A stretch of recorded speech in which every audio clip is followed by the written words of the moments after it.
The 1,000 injuries of Fortunato I had borne as I best could, but when he ventured upon insult, I vowed revenge. You, who so well know the nature of my soul, will not suppose, however, that I gave utterance to a threat. At length I would be avenged. This was a point definitively settled, but the very definitiveness with which it was resolved precluded the idea of risk. I must not only punish, but punish with impunity. A wrong is unredressed when retribution overtakes its redresser. It is equally unredressed when the avenger fails to make himself felt as such to him who has done the wrong.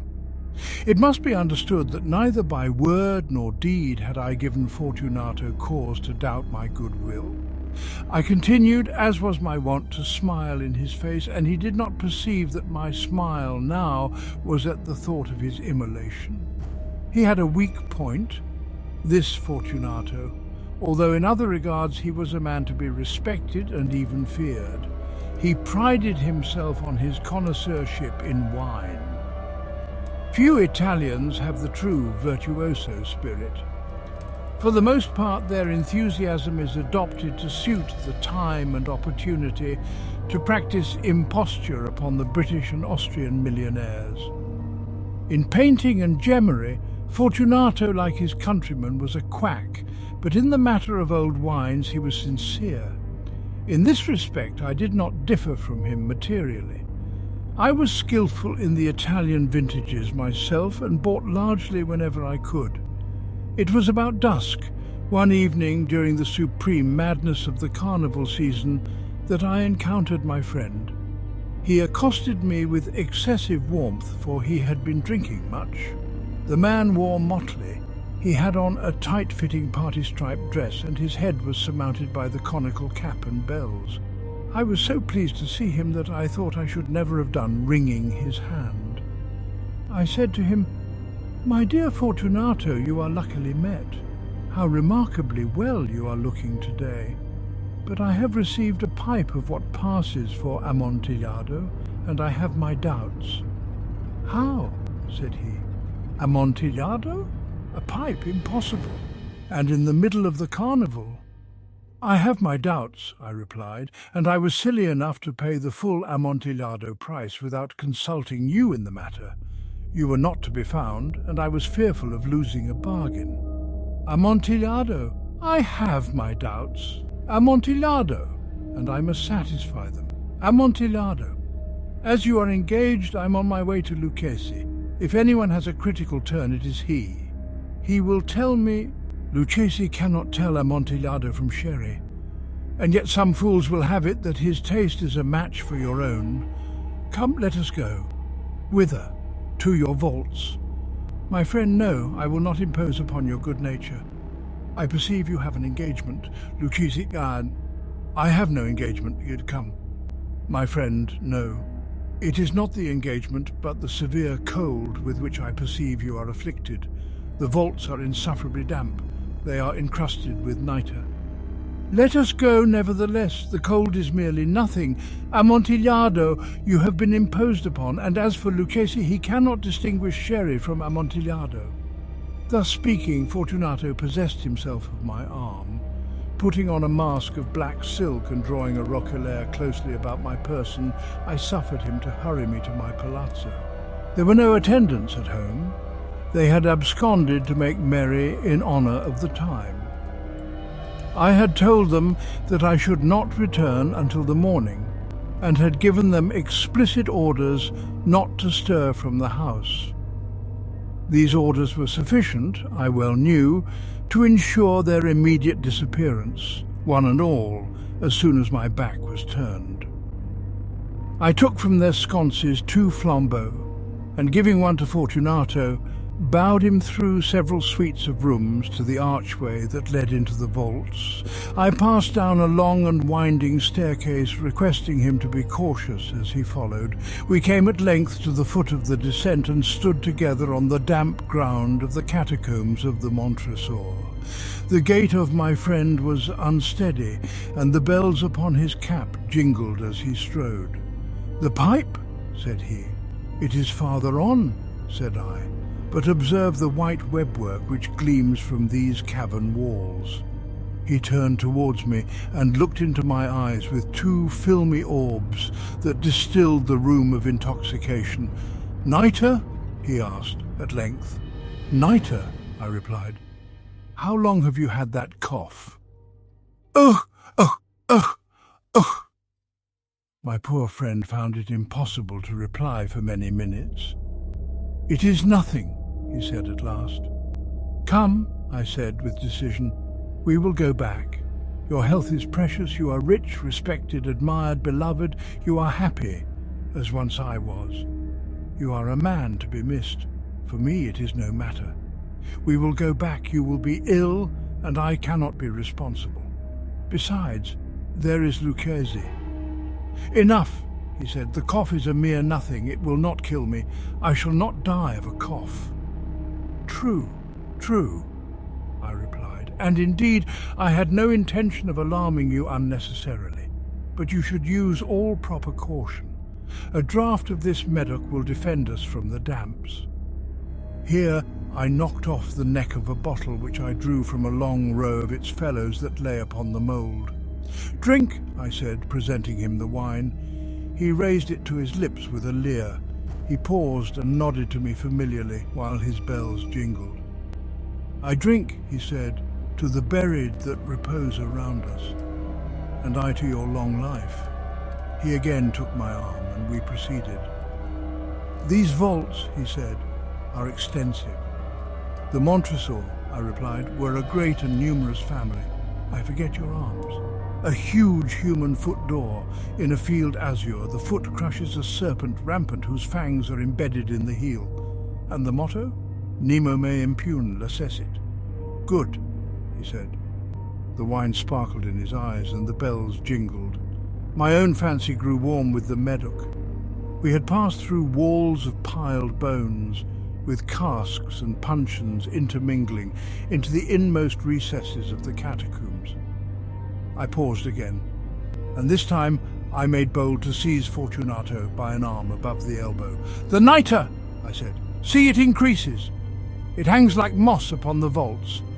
We are below the river's bed. The drops of moisture trickle among the bones. Come, we will go back ere it is too late. Your cough?" "It is nothing," he said. "Let us go on. But first another draught of the Medoc." I broke and reached him a flagon of de Grave. He emptied it at a breath. His eyes flashed with a fierce light. He laughed and threw the bottle upwards with a gesticulation I did not understand. I looked at him in surprise. He repeated the movement, a grotesque one. "You do not comprehend," he said. "Not I," I replied. "Then you are not of the Brotherhood." "How?" "You are not of the Masons." "Yes, yes," I said. "Yes, yes, you. Impossible. A Mason, I replied. "A sign," he said. "It is this," I answered, producing a trowel from beneath the folds of my roquelaire. "You jest," he exclaimed, recoiling a few paces. "But let us proceed to the Amontillado." "Be it so," I said, replacing the tool beneath the cloak and again offering him my arm. He leaned upon it heavily. We continued our route in search of the Amontillado. We passed through a range of low arches, descended, passed on, and descending again, arrived at a deep crypt in which the foulness of the air caused our flambeaux rather to glow than flame. At the most remote end of the crypt there appeared another less spacious. Its walls had been lined with human remains, piled to the vault overhead in the fashion of the great catacombs of Paris. 3 sides of this interior crypt were still ornamented in this manner. From the 4th the bones had been thrown down and lay promiscuously upon the earth, forming at one point a mound of some size. Within the wall, thus exposed by the displacing of the bones, we perceived a still interior recess, in depth about 4 feet, in width 3, in height 6 or 7. It seemed to have been constructed for no especial use within itself, but formed merely the interval between two of the colossal supports of the roof of the catacombs, and was backed by one of their circumscribing walls of solid granite. It was in vain that Fortunato, uplifting his dull torch, endeavoured to pry into the depths of the recess. Its termination the feeble light did not enable us to see. "Proceed," I said. "Herein is the Amontillado. As for Lucchesi—" "He is an ignoramus," interrupted my friend, as he stepped unsteadily forward while I followed immediately at his heels. In an instant he had reached the extremity of the niche, and finding his progress arrested by the rock, stood stupidly bewildered. A moment more and I had fettered him to the granite. In its surface were two iron staples, distant from each other about 2 feet horizontally. From one of these depended a short chain, from the other a padlock. Throwing the links about his waist, it was but the work of a few seconds to secure it. He was too much astounded to resist. Withdrawing the key, I stepped back from the recess. "Pass your hand," I said, "over the wall. You cannot help feeling the nitre. Indeed, it is very damp. Once more let me implore you to return." "No? Then I will positively leave you. But I must first render you all the little attentions in my power."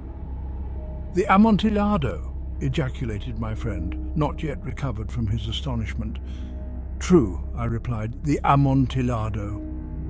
As I said these words, I busied myself among the pile of bones of which I have before spoken. Throwing them aside, I soon uncovered a quantity of building stone and mortar. With these materials, and with the aid of my trowel, I began vigorously to wall up the entrance of the niche. I had scarcely laid the first tier of my masonry when I discovered that the intoxication of Fortunato had in a great measure worn off. The earliest indication I had of this was a low moaning cry from the depth of the recess. It was not the cry of a drunken man. There was then a long and obstinate silence. I laid the second tier and the third and the fourth, and then I heard the furious vibrations of the chain. The noise lasted for several minutes, during which, that I might hearken to it with the more satisfaction, I ceased my labours and sat down upon the bones. When at last the clanking subsided, I resumed the trowel and finished without interruption the 5th, the 6th, and the 7th tier. The wall was now nearly upon a level with my breast. I again paused, and holding the flambeau over the mason work, threw a few feeble rays upon the figure within. A succession of loud and shrill screams, bursting suddenly from the throat of the chained form, seemed to thrust me violently back. For a brief moment I hesitated. I trembled. Unsheathing my rapier, I began to grope with it about the recess, but the thought of an instant reassured me. I placed my hand upon the solid fabric of the catacombs and felt satisfied. I reapproached the wall. I replied to the yells of him who clamoured. I re-echoed. I aided. I surpassed them in volume and in strength. I did this, and the clamourer grew still. It was now midnight, and my task was drawing to a close. I had completed the 8th, the 9th, and the 10th tier. I had finished a portion of the last and the 11th. There remained but a single stone to be fitted and plastered in. I struggled with its weight. I placed it partially in its destined position. But now there came from out the niche a low laugh that erected the hairs upon my head. It was succeeded by a sad voice, which I had difficulty in recognizing as that of the noble Fortunato. The voice said, "Ha ha ha! He! A very good joke indeed, an excellent jest. We will have many a rich laugh about it at the palazzo. He, over our wine. He. The Amontillado," I said. He. Yes, the Amontillado. But is it not getting late?